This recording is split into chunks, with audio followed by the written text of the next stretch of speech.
ನಮಸ್ಕಾರ, ಹವ್ಯಕ ಪಾಕಶಾಲೆಗೆ ಸ್ವಾಗತ. ಇವತ್ತೊಂದು ಡಿಫ್ರೆಂಟಾಗಿ ಚೀನಿಕಾಯಿಯಿಂದ ಮಾಡಿದಂತಹ ಪರೋಟದ ರೆಸಿಪಿಯನ್ನು ಇವತ್ತು ಶೇರ್ ಮಾಡ್ತಾ ಇದ್ದೀನಿ. ಬೆಳಗ್ಗಿನ ಉಪಹಾರಕ್ಕಾಗಿ ತುಂಬಾ ರುಚಿಯಾಗಿರುವಂತಹ ಒಂದು ಬ್ರೇಕ್ಫಾಸ್ಟ್ ರೆಸಿಪಿ ಅಂತ ಹೇಳ್ಬೋದು. ಬನ್ನಿ ಹಾಗಾದರೆ ಇವತ್ತಿನ ವಿಡಿಯೋವನ್ನು ಸ್ಟಾರ್ಟ್ ಮಾಡೋಣ. ಚೀನಿಕಾಯಿಯಿಂದ ಮಾಡಿದಂತಹ ಪರೋಟದ ರೆಸಿಪಿಯನ್ನು ಹೇಗೆ ಮಾಡೋದಂತ ನೋಡ್ಕೊಂಡು ಬರೋಣ. ಮೊದಲಿಗೆ ಇಲ್ಲೊಂದು ತಟ್ಟೆಗೆ 2 ಕಪ್ ಆಗೋಷ್ಟು ಗೋಧಿ ಹಿಟ್ಟನ್ನು ಮೆಷರ್ಮೆಂಟ್ ಕಪ್ಪಿಂದ ತಗೊಂಡು ಹಾಕ್ತಾಯಿದ್ದೀನಿ. ನಂತರ ಇದಕ್ಕೆ 1 ಚಮಚ ಆಗೋಷ್ಟು ಅಜ್ವೈನನ್ನು ಈ ಥರ ಕೈಯಲ್ಲಿ ಉಜ್ಜಿಬಿಟ್ಟು ಹಾಕ್ಕೊಳ್ಳಿ. ಆವಾಗ ಅದರ ಫ್ಲೇವರ್ ಎಲ್ಲ ಬಿಟ್ಕೊಳ್ಳುತ್ತೆ ಚೆನ್ನಾಗಿ. ಈಗ ಅಜ್ವೈನ್ ಹಾಕಿ ಆದ ನಂತರ ರುಚಿಗೆ ತಕ್ಕಷ್ಟು ಉಪ್ಪನ್ನು ಇಲ್ಲಿ ಆ್ಯಡ್ ಮಾಡ್ಕೊಳ್ತಾ ಇದ್ದೀನಿ.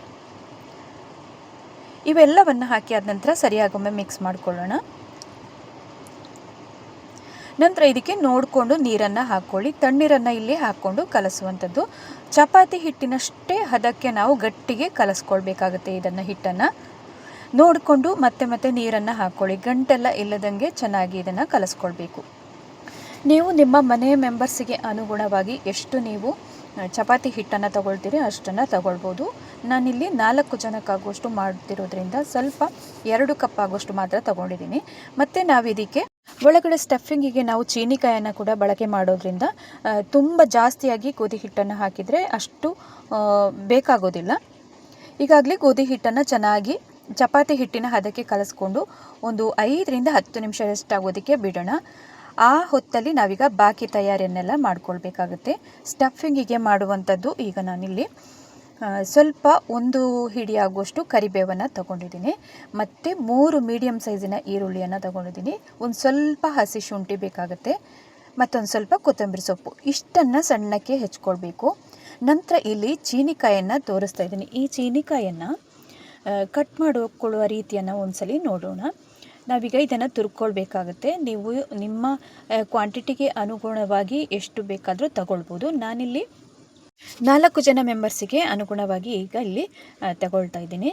ಇನ್ನೀಗಿಂದ ಹೆಚ್ಕೊಳ್ಳುವಂತಹ ವಿಧಾನವನ್ನು ತೋರಿಸ್ತೀನಿ. ನಾವು ನೀಟಾಗಿ ಇದನ್ನು ತುರ್ಕೊಳ್ಬೇಕಾಗುತ್ತೆ. ಅದಕ್ಕೋಸ್ಕರ ಚೀನಿಕಾಯಲ್ಲಿ ಒಂದು ಲೈನ್ಸ್ ಥರ ಬರುತ್ತೆ ನೋಡಿ, ಅದಕ್ಕೆ ಸರಿಯಾಗಿ ನಾವು ಚಾಕುವಲ್ಲಿ ಈ ಥರ ಪೀಸ್ ಮಾಡಿ ಕಟ್ ಮಾಡಿ ಇಟ್ಕೊಳ್ಳಿ. ಆವಾಗ ನಿಮಗೆ ತುರ್ಕೊಳ್ಳೋದಕ್ಕೂ ತುಂಬ ಸುಲಭ ಆಗುತ್ತೆ. ಈಗ ನೋಡಿ ನಾನು ಸಹ ಹಾಗೆಯೇ ಮಾಡ್ತಾ ಇದ್ದೀನಿ.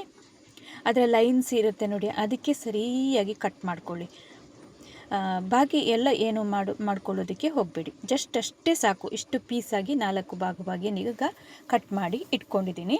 ನಂತರ ಒಂದು ತುರಿಮಣೆಯನ್ನು ತಗೊಂಡು ಅದರಲ್ಲಿ ಚೆನ್ನಾಗಿ ತುರ್ಕೊಳ್ಳೋಣ. ಆದಷ್ಟು ಸ್ವಲ್ಪ ದೊಡ್ಡಕ್ಕೆ ತುರಿ ಬಂದರೆ ಒಳ್ಳೆಯದು. ಆ ಥರದ್ರಲ್ಲಿ ತುರ್ಕೊಂಡ್ರೆ ನಿಮಗೆ ಪರೋಟನೂ ಚೆನ್ನಾಗಿ ಬರುತ್ತೆ. 4 ಪೀಸು ಚೀನಿಕಾಯನ್ನು ಕೂಡ ನಾನೀಗ ತುರಿದು ಇಟ್ಕೊಂಡಿದ್ದೀನಿ ನೋಡಿ. ತುಂಬ ಚೆನ್ನಾಗಿ ಇದು ತುರಿದು ಸಿಕ್ಕಿದೆ ನಮಗೆ. ಇನ್ನು ಇದನ್ನು ತೆಗೆದು ಒಂದು ಸೈಡಲ್ಲಿ ಇಟ್ಟಿರೋಣ. ಇನ್ನು ಬಾಕಿ ತಯಾರಿಯನ್ನೆಲ್ಲ ಮಾಡ್ಕೊಳ್ಳೋಣ. ಈರುಳ್ಳಿಯನ್ನು ಹೆಚ್ಕೊಳ್ಳೋದು ಹೇಗೆ ಅಂತ ತೋರಿಸ್ತಾ ಇದ್ದೀನಿ. ಈಗ ನೋಡಿ, ಈರುಳ್ಳಿಯನ್ನು ಸಹ ಹಾಗೆಯೇ ಉದ್ದಕ್ಕಾಗಿ ಹೆಚ್ಕೊಳ್ಬೇಡಿ. ಅದನ್ನು ಸ್ವಲ್ಪ ಅರ್ಧ ಭಾಗವಾಗಿ ಕಟ್ ಮಾಡಿಬಿಟ್ಟು ಆಮೇಲೆ ಹೆಚ್ಕೊಳ್ಳಿ. ಆವಾಗ ನಿಮ್ಗೆ ಏನಾಗುತ್ತೆ ಅಂತಂದರೆ ಚೀನಿಕಾಯಿ ನಾವೀಗ ತುರಿದಿರುವಂತಹ ಸೈಜ್ ಏನಿದೆ ನೋಡಿ, ಅಷ್ಟೇ ಪ್ರಮಾಣದಲ್ಲಿ ನಾವು ಇದನ್ನು ಸಹ ಮಾಡಿದರೆ ಸಾಕಾಗುತ್ತೆ. ಈರುಳ್ಳಿ ಒಂದು ಸ್ವಲ್ಪ ಉದ್ದಕ್ಕೆ, ಆಮೇಲೆ ಚೀನಿಕಾಯಿ ಗಿಡ್ಡ ಆ ಥರ ಎಲ್ಲ ಆಗೋದು ಬೇಡ. ಸೇಮ್ ಒಂದೇ ಸೈಜಲ್ಲಿ ಇದ್ದರೆ ನಿಮಗೆ ನೋಡೋದಕ್ಕೂ ಚೆನ್ನಾಗಿರುತ್ತೆ. ಈಗ ಹೆಚ್ಕೊಂಡಿರುವಂತಹ ಈರುಳ್ಳಿಯನ್ನು ಒಂದು ಪಾತ್ರೆಗೆ ಹಾಕ್ತಾಯಿದ್ದೀನಿ ಅಥವಾ ಒಂದು ಮಿಕ್ಸಿಂಗ್ ಬೌಲಿಗೆ ಹಾಕಿ ಇಟ್ಟಾದ ನಂತರ ನೋಡಿ, ಪ್ರತಿಯೊಂದು ಈರುಳ್ಳಿಯನ್ನು ಸಹ ನಾವೀಗ ಹೀಗೆ ಕೈಯಿಂದ ಹೀಗೆ ಬೇರೆ ಬೇರೆಯಾಗಿ ಬಿಡಿ ಬಿಡಿಯಾಗಿ ಮಾಡ್ಕೊಳ್ಬೇಕು. ಅದು ಎಲ್ಲ ಒಟ್ಟಾಗಿರುತ್ತೆ ನೋಡಿ, ಅದೆಲ್ಲ ಹಾಗೆಲ್ಲ ಇರಬಾರ್ದು. ನಮಗೆ ಲಟ್ಟಿಸೋದಕ್ಕೆಲ್ಲ ತುಂಬ ಕಷ್ಟ ಆಗುತ್ತೆ. ಅದಕ್ಕೋಸ್ಕರ ಈ ಥರ ಮಾಡ್ಕೊಳ್ಬೇಕು ಎಲ್ಲವನ್ನು ಕೂಡ. ಈಗಾಗಲೇ ಈರುಳ್ಳಿಯನ್ನು ಚೆನ್ನಾಗಿ ಬೇರೆ ಬೇರೆಯಾಗಿ ಮಾಡಿ ಇಟ್ಕೊಂಡಿದ್ದೀನಿ. ಇನ್ನು ಬಾಕಿ ಅದಕ್ಕೆ ಹೆಚ್ಚಿರುವಂತಹ ಹಸಿ ಶುಂಠಿಯನ್ನು ಸಣ್ಣದಾಗಿ ಹೆಚ್ಚಿರಬೇಕು, ಅದು ಸಹ ಅದನ್ನು ಹಾಕ್ತಾಯಿದ್ದೀನಿ. ಮತ್ತು ಕೊತ್ತಂಬರಿ ಸೊಪ್ಪು, ಸ್ವಲ್ಪ ಕರಿಬೇವಿನ ಸೊಪ್ಪು, ಇವಿಷ್ಟನ್ನು ಹಾಕ್ಕೊಂಡಿದ್ದೀನಿ. ನಂತರ ನಾವಾಗಲೇ ತುರಿದಿಟ್ಟಂತಹ ಚೀನಿಕಾಯನ್ನು ಹಾಕ್ಕೊಳ್ಬೇಕು ಇದಕ್ಕೆ.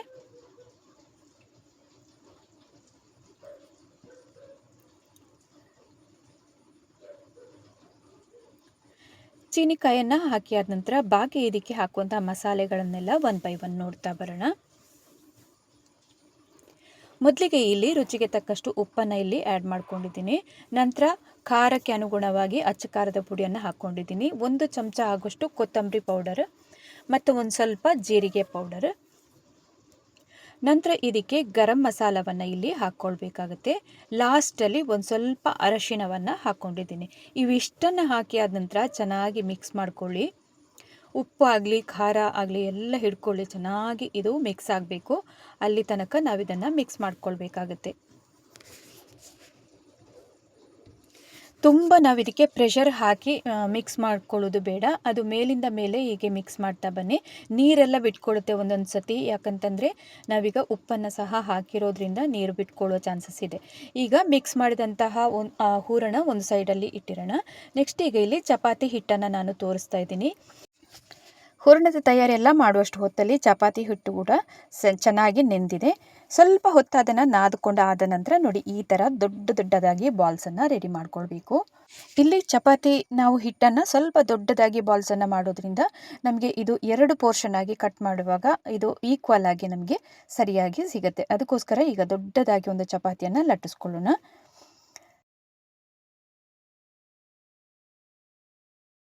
ಚಪಾತಿ ಅಷ್ಟೆಲ್ಲ ತೆಳ್ಳಗೆ ಇದನ್ನು ಲಟ್ಟಿಸೋದಕ್ಕೆ ಹೋಗಬೇಡಿ, ಸ್ವಲ್ಪ ದಪ್ಪನಾಗಿ ಇರಬೇಕಾಗುತ್ತೆ ಇದು.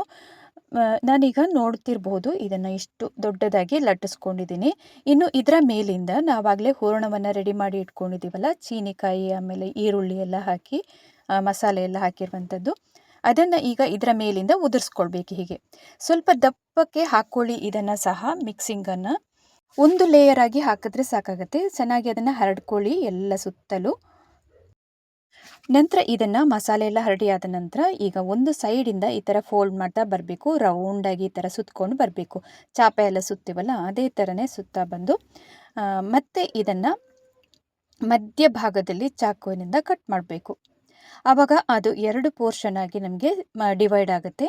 ಮತ್ತು ಇದನ್ನು ವಾಪಸ್ ನಾವು ತಿರ್ಗಾ ಲಟ್ಟಿಸಿ ತುಂಬ ಲಟ್ಟಿಸೋದಕ್ಕೆ ಹೋಗಬಾರ್ದು. ನಂತರ ಸಹ ಈಗ ನೋಡಿ ಮಧ್ಯಭಾಗದಲ್ಲಿ ಹೀಗೆ ಕಟ್ ಮಾಡ್ತಾ ಇದ್ದೀನಿ. ಇನ್ನೊಂದು ಪ್ರಮುಖ ಅಂಶ ಇಲ್ಲಿ, ಗೋಧಿ ಹಿಟ್ಟನ್ನು ಆದಷ್ಟು ಗಟ್ಟಿಗೆನೆ ಕಲಿಸ್ಕೊಳ್ಳಿ.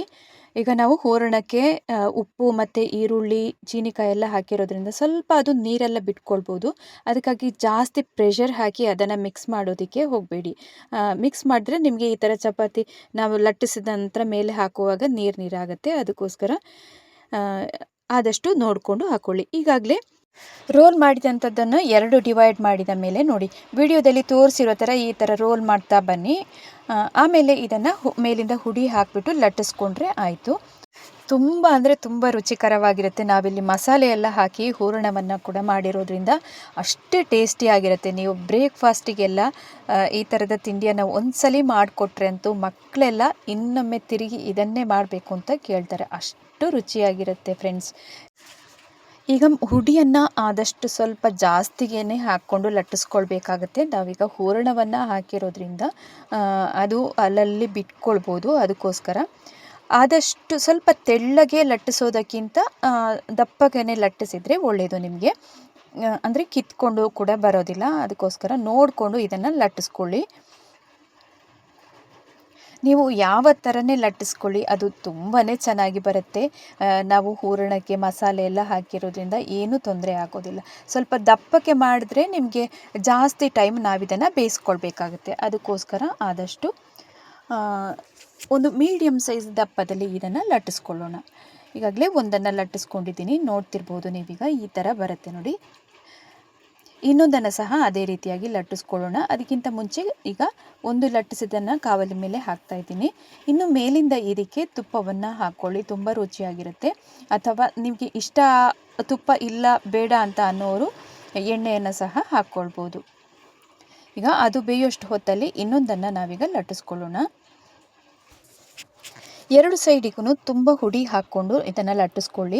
ಯಾಕಂತಂದರೆ ಸ್ಟಫಿಂಗ್ ಎಲ್ಲ ಒಂದೊಂದು ಸತಿ ನಿಮಗೆ ಲಟ್ಟಿಸುವಾಗ ನೀರಾಗಿ ಸಿಗ್ಬೋದು. ಅದಕ್ಕೋಸ್ಕರ ಹುಡಿ ಜಾಸ್ತಿನೇ ಹಾಕ್ಕೊಳ್ಬೇಕಾಗತ್ತೆ.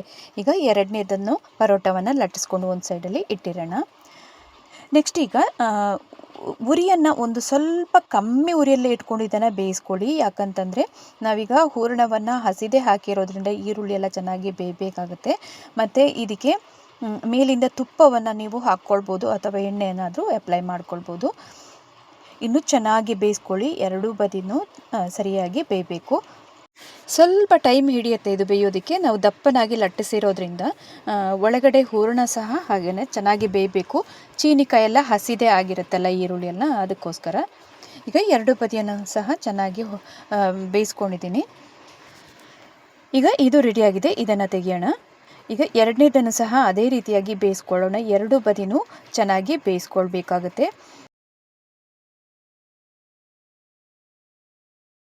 ಇದಕ್ಕೆ ಕಾಂಬಿನೇಷನ್ ಆಗಿ ಏನೂ ಬೇಕಾಗೋದಿಲ್ಲ ಸರ್ವ್ ಮಾಡೋದಕ್ಕೆ. ಹಾಗೆಯೇ ತಿನ್ನಿ ತುಂಬಾ ಟೇಸ್ಟಿಯಾಗಿರುತ್ತೆ. ಅಥವಾ ನಿಮಗೆ ಬೇಕು ಅಂತಂದರೆ ಕಾಯಿ ಚಟ್ನಿ ಎಲ್ಲ ಹಾಕ್ಕೊಳ್ಬೋದು, ಸಾಸಲ್ಲಿ ಹಾಕಿ ತಿನ್ಬೋದು. ಮಕ್ಕಳೆಲ್ಲ ಅಂತೂ ಇಷ್ಟಪಡುವಂತಹ ಈ ಚೀನಿಕಾಯಿ ಪರೋಟವನ್ನು ನೀವು ಸಹ ಮನೆಯಲ್ಲಿ ಇದೇ ರೀತಿಯಾಗಿ ಟ್ರೈ ಮಾಡಿ ನೋಡ್ತೀರಿ ಅಂತ ಅಂದ್ಕೊಂಡಿದ್ದೀನಿ. ಇದನ್ನು ಮಕ್ಕಳಿಗೆ ಟಿಫಿನ್ ಬಾಕ್ಸಿಗೆ ಅಥವಾ ಲಂಚ್ ಬಾಕ್ಸಿಗೆ ಕೂಡ ಹಾಕ್ಕೊಡಿ, ತುಂಬಾ ಇಷ್ಟಪಟ್ಟು ತಿಂತಾರೆ ಮನೆಯಲ್ಲಿ. ಆಮೇಲೆ ಬ್ರೇಕ್ಫಾಸ್ಟಿಗೆ ಕೂಡ ಇದನ್ನು ಮಾಡಿಕೊಂಡು ನೀವು ಎಂಜಾಯ್ ಮಾಡಿ ಅಂತ ಹೇಳ್ತಾ, ಇವತ್ತಿನ ವಿಡಿಯೋ ನಿಮಗೆಲ್ಲರಿಗೂ ತುಂಬಾ ಇಷ್ಟ ಆಗಿರ್ಬೋದು ಅಂತ ಅಂದ್ಕೊಂಡಿದ್ದೀನಿ. ಇಷ್ಟ ಆಗಿದ್ದಲ್ಲಿ ಹೊಸಬ್ರು ಯಾರಾದರೂ ಚಾನಲನ್ನು ನೋಡ್ತಿದ್ರೆ ದಯವಿಟ್ಟು ಸಬ್ಸ್ಕ್ರೈಬ್ ಮಾಡ್ಕೊಳ್ಳಿ. ಹಾಗೆಯೇ ಪಕ್ಕದಲ್ಲಿರುವಂತಹ ಬೆಲ್ ಐಕಾನನ್ನು ಕೂಡ ಪ್ರೆಸ್ ಮಾಡಿ ಸಪೋರ್ಟ್ ಮಾಡಿ ಅಂತ ಕೇಳ್ಕೊಳ್ತಾ ಇದ್ದೀನಿ. ಇವತ್ತಿನ ವಿಡಿಯೋಕ್ಕೊಂದು ಲೈಕ್ ಕೊಟ್ಟು ಶೇರ್ ಮಾಡಿ ಸಪೋರ್ಟ್ ಮಾಡಿ. ಮುಂದಿನ ವಿಡಿಯೋದಲ್ಲಿ ಮತ್ತೊಮ್ಮೆ ಸಿಗ್ತೀನಿ. ಅಲ್ಲಿ ತನಕ ನಮಸ್ಕಾರ.